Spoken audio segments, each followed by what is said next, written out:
Join Kanjipuram SCSVMV NAC A-Grade University. 100% scholarship, excellent placements, global excellence with Indian values. Admissions are open now. தெற்கு ஆசியாவில் சக்தி வாய்ந்த நாடாக India திகழ்வதாக அமெரிக்க பாதுகாப்புத்துறை அமைச்சர் பீட் ஹெக்ஷேத் கூறியுள்ளார். ஆசிய பசிபிக் பாதுகாப்பு உச்சி மாநாடு சிங்கப்பூரில் ஹங்க்ரிலா என்ற ஹோட்டலில் நேற்று நடைபெற்றது.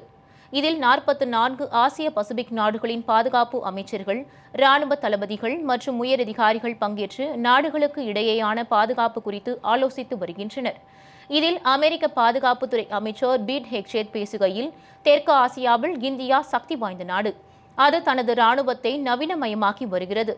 இந்தியாவின் வளர்ந்து வரும் ராணுவ திறன்கள் மற்றும் நாடுகளுக்கு இடையே சமநிலையை பேணுவதில் அதன் உத்திகள் பாராட்டிற்குரியது. மேலும் இந்தோ பசிபிக் பாதுகாப்பு அமைப்பில் இந்தியாவின் பங்கு முக்கியமானது என கூறினார்.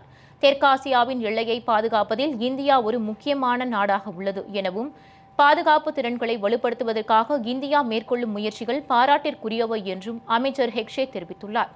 தொடர்ந்து பேசிய அவர், உயர்தர ராணுவ நடவடிக்கைகளை தக்கவைக்க பலமான தொழில்முறை மற்றும் தளவாட திறனை இந்தியா உருவாக்கி வருகிறது.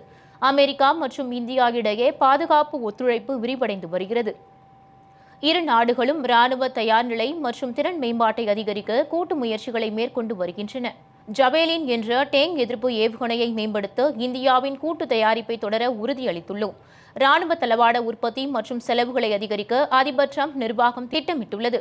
உலகின் மிக சிறந்த ஆயுதங்களை அதிக அளவில், அதிக வேகத்தில் மற்றும் நியாயமான விலையில் தயாரிக்க முடிவு செய்துள்ளோம் என்றார்.